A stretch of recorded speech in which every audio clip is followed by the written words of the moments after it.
Eh sir, nobela lang naman yan. Ano ba pakialam ko dyan sa Noli na yan? Ibabalik tayo sa nakaraan. Hindi ko mag-gets kung bakit kailangan ko pang aralin ng kasaysayanan. Eh, hindi ko naman madadala yan sa future eh. Hindi isinulat ang Noli Me Tangere para antukin at patulugin kayo. Inilatha ito ni Jose Rizal para gisingin kayo.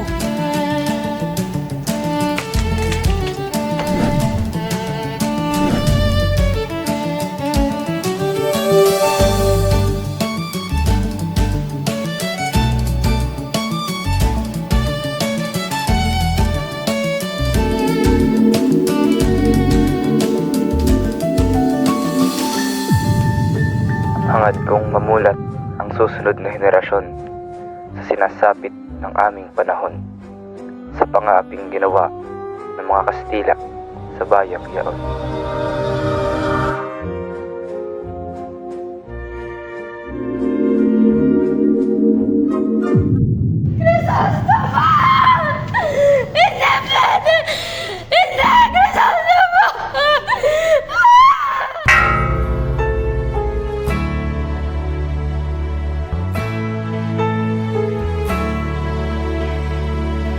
Marahil ay marami nang naganap dito sa bayan ng San Diego at ako'y nagbabalik upang ayusin at baguhin ito para sa bayan, para sa ama ko.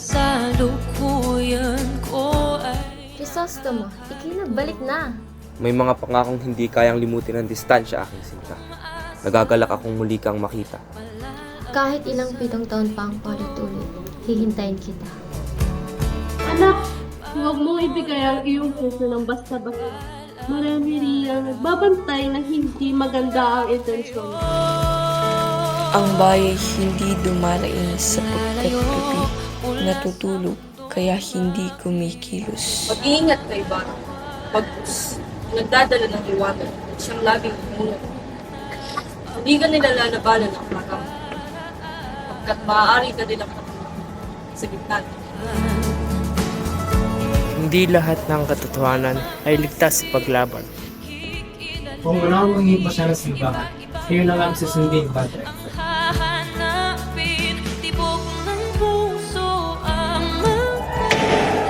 Ang inyo hindi dapat nagtatakbuhan yung ulo!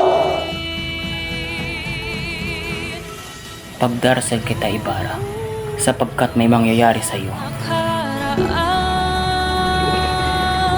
Nais ko sanang patayo ng isang bar upang edukasyon ang pagiging sundata ng kabataan. Pangarap ito ng aking siyang ipagpapatuloy. Mga aral na dadalhin ko hanggang... Nasaan naman anak mo? Tatrabaho naman sa bento. Wala akong kwentang pamilya! Wala akong kwentang asawa! Nakita ko po kayo. Kayo ang kumuha ng 11 ng kura. Sinungaling! Wala akong kinukuha!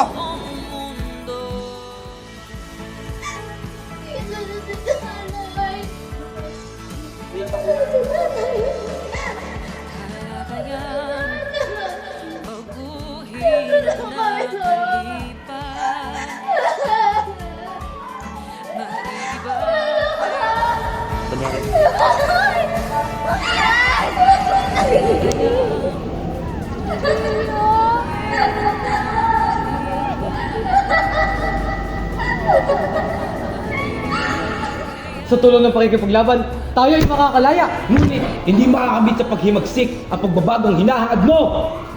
Mga Indyo, matsikapi kayo. Dadaan na at pinakamagandang babae sa balat ng lupa. Kayong mga hampas lupang Indyo, bakit hindi kayo magbigay galang sa akin? Pag mo akong ihalin tulad sa'yo, babaeng pakakak. Pakakak baka mo. Hoy ikaw, tingnan mo yung sarili mo sa salamin. Dahil yung pagmumukha mo, singkapal ng luya ng balayan. Ipinakukay po sa akin ang bangkay ng inyong ama, Ginoo.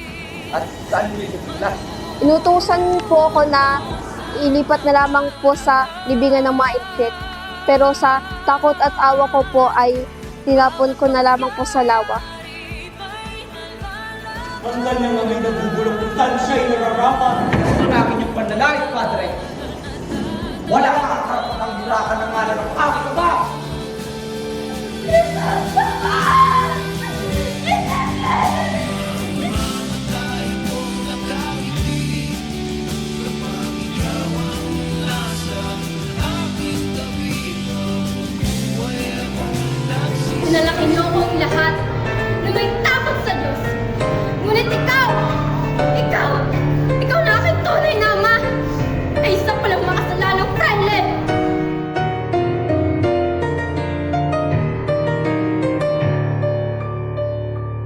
Ang liwanag ng ating kamalayan ay ibinaon ng dilim sa payak na libingan.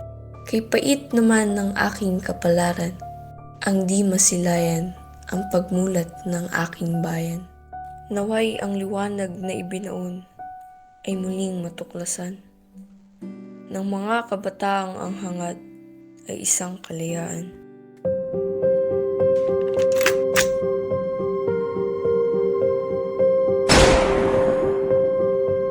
Mamamatay ako ang hindi nakikitang sumilay. Ang bukong liwayway sa Mananatiling buhay sa akin ang inyong mga pangarap.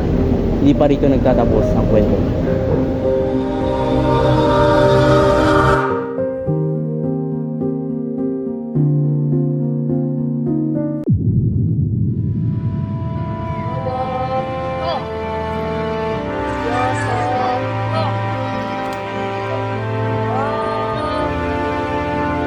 Consumatum est!